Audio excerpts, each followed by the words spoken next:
वैसे तो इस दुनिया में हर साल समुद्र में नए नए जहाज उतारे जाते हैं जो न सिर्फ साइज में विशालकाय होते हैं बल्कि उनका इंटीरियर भी बहुत ही लग्जरी और शानदार होता है। लेकिन ये सभी जहाज आज तक टाइटैनिक का मुकाबला नहीं कर पाए हैं, जिसे दुनिया का सबसे पहला विशालकाय और लग्जरी जहाज माना जाता था।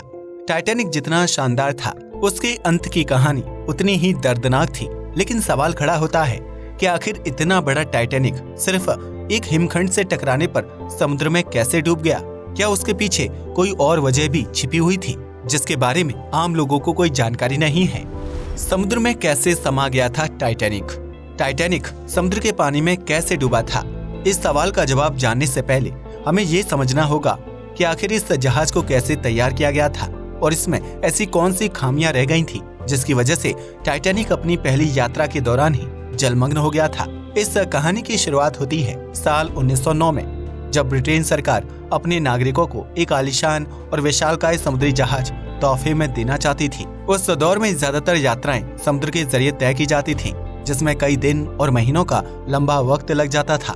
ऐसे में ब्रिटेन की व्हाइट लाइन स्टार कंपनी ने टाइटैनिक को बनाने की जिम्मेदारी अपने कंधों पर उठा ली, जिसके बाद साल 1909 में इस जहाज को बनाने का काम शुरू कर दिया गया था। टाइटैनिक का आकार इतना बड़ा था कि इसको बनाने के लिए 3000 मजदूरों ने 3 साल तक लगातार दिन रात काम किया था, जबकि इस दौरान 7 मजदूरों की मौत हो गई थी और 40 मजदूर गंभीर रूप से घायल हो गए थे।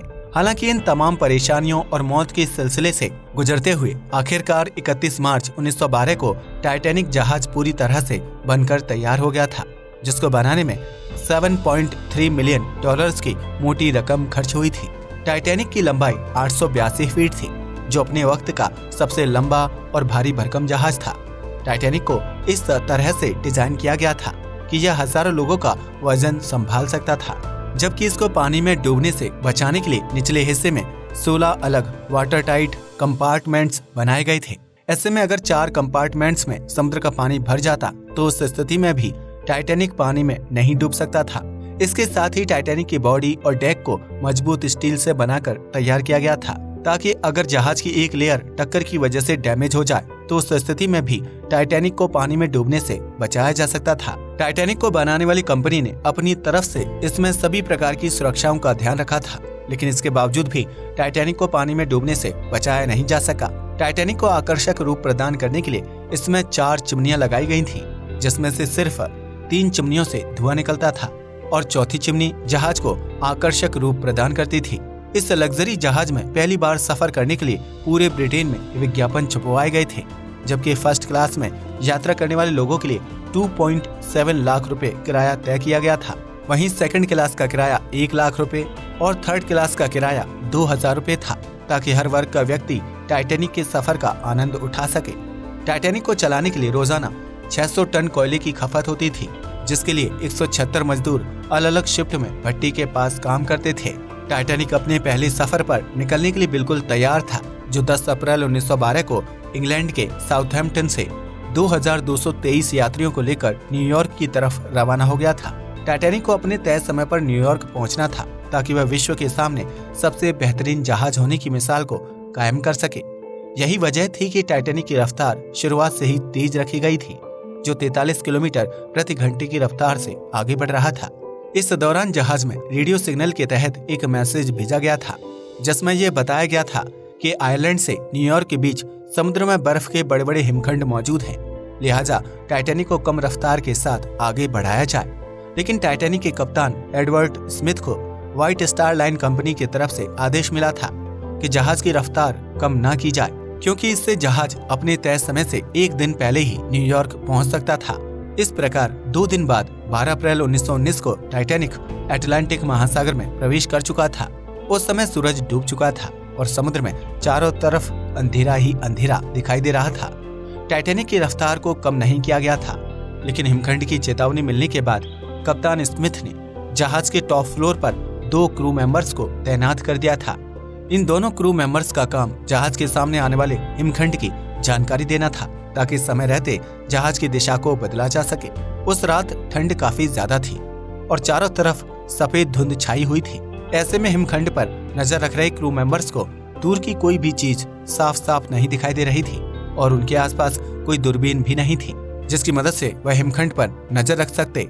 ऐसे में तेजी से आगे बढ़ते टाइटैनिक के रास्ते में एक विशालकाय हिमखंड आ गया था, जो दुर्घटना के कुछ सेकंड्स पहले ही क्रू मेंबर्स को दिखाई दिया था। क्रू मेंबर्स ने जैसे ही उस हिमखंड को देखा, उन्होंने जहाज चालकों को दिशा बदलने और रफ्तार कम करने का आदेश दे दिया। इसके बाद सभी कर्मचारियों ने आनन फानन में जहाज की दिशा बदलने की कोशिश शुरू कर दी, लेकिन इससे पहले कि टाइटैनिक को बाईं तरफ मोड़ा जाता, उसका फ्रंट वाला हिस्सा हिमखंड से जा टकराया। टाइटैनिक की रफ्तार इतनी तेज थी कि उसे समय रहते कम कर पाना और जहाज की दिशा बदल पाना नामुमकिन हो गया था, जिसकी वजह से हिमखंड और टाइटैनिक के बीच जोरदार टक्कर हो गई थी। जब टाइटैनिक हिमखंड से टकराया था, उस वक्त रात के 11:40 हो रहे थे, जबकि टाइटैनिक में सवार ज्यादातर यात्री सोने की तैयारी कर रहे थे। लेकिन हिमखंड से टक्कर के बाद सभी यात्री चौंक गए थे, जबकि टाइटैनिक के निचले हिस्सों में तेजी से समुद्र का पानी बढ़ने लगा था। इस तरह देखते ही देखते टाइटैनिक के 16 में से 6 वाटर कंपार्टमेंट्स में पानी भर चुका था, जिसकी वजह से टाइटैनिक का संतुलन बिगड़ गया था और उसे आगे बढ़ा पाना संभव नहीं था। टाइटैनिक के कप्तान से लेकर कर्मचारियों तक सभी को शुरुआत में ये लग रहा था कि जहाज को पानी में डूबने से बचाया जा सकता है, लेकिन उनकी सोच के विपरीत टाइटैनिक का पहला हिस्सा पानी में डूबने लगा था। ऐसे में कप्तान स्मिथ ने तुरंत जहाज को खाली करवाने का आदेश दे दिया था, जिसके बाद सभी लोग अपने कमरों से बाहर निकल आए और लाइफ बोट्स की तरफ बढ़ने लगे। टाइटैनिक को खूबसूरत और लग्जरी दिखाने की कोशिश में उसमें लाइफ बोट्स की संख्या सिर्फ 20 के आसपास थी, जबकि टाइटैनिक में कम से कम 30 लाइफ बोट्स को रखने की व्यवस्था थी। इन लाइफ बोट्स में एक साथ 45 लोगों को बिठाया जा सकता था, लेकिन जैसे ही टाइटैनिक के पानी में डूबने की खबर लोगों के बीच फैली, हर कोई अपनी जान बचाने के लिए लाइफ बोट में बैठना चाहता था। ऐसे में शुरुआत की कुछ लाइफ बोट्स में चंद लोगों को बैठाया गया था और उन्हें जहाज से दूर भेज दिया गया था। आखिर में लाइफ बोट्स कम हो गई थी और लोगों की संख्या ज्यादा थी। ऐसे में लाइफ बोट्स में चढ़ने के लिए लोगों के बीच भगदड़ होने लगी, जिसकी वजह से कुछ लोग जहाज से सीधा समुद्र में गिर गए थे, तो वहीं कुछ लोग चुटिल होकर जहाज में ही दम तोड़ चुके थे।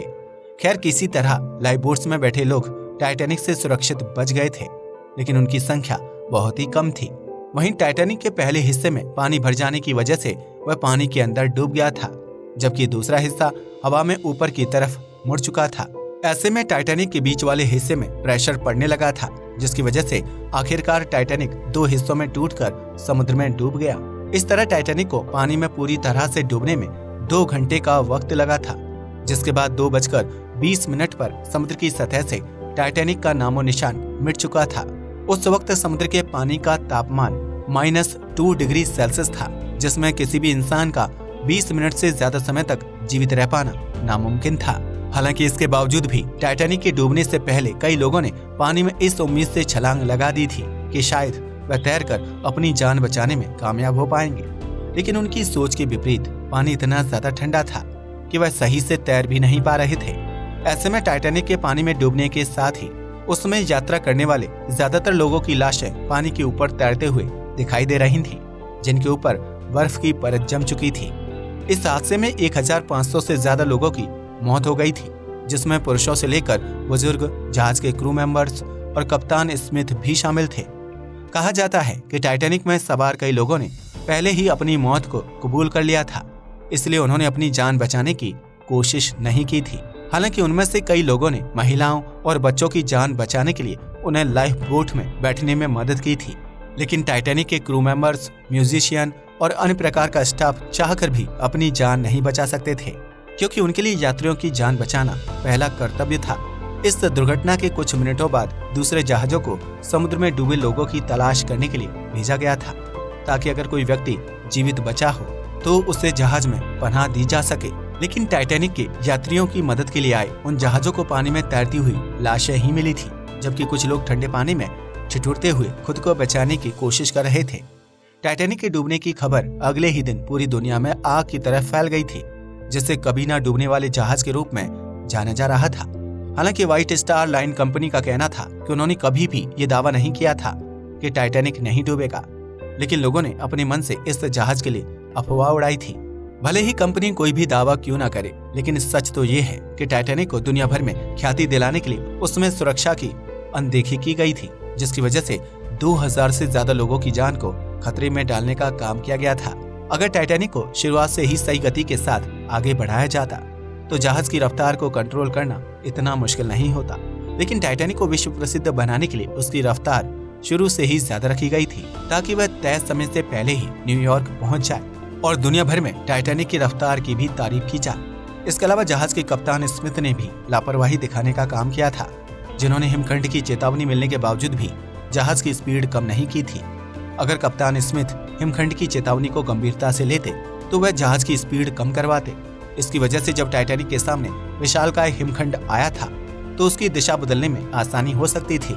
इसके अलावा कम रफ्तार के दौरान टाइटैनिक तेजी के साथ हिमखंड से नहीं टकराता, जिसकी वजह से उसके फ्रंट हिस्से में डैमेज होने की संभावना काफी कम हो सकती थी। इतना ही नहीं, जिन 2 क्रू मेंबर्स को जहाज के टॉप पर बिठाकर हिमखंड पर नजर रखने का काम दिया गया था, उनके पास दूरबीन जैसी मूलभूत औजार भी मौजूद नहीं था, जबकि आमतौर पर समुद्री जहाजों में क्रू मेंबर्स के पास दूरबीन होती है, जिसकी मदद से वह दूर की चीजों को आसानी से देख सकते हैं और आने वाले खतरे के लिए तैयार हो सकते हैं। लेकिन क्रू मेंबर्स के पास दूरबीन नहीं थी, जिसकी वजह से वह टाइटैनिक के रास्ते में आने वाले हिमखंड को समय रहते नहीं देख पाए थे।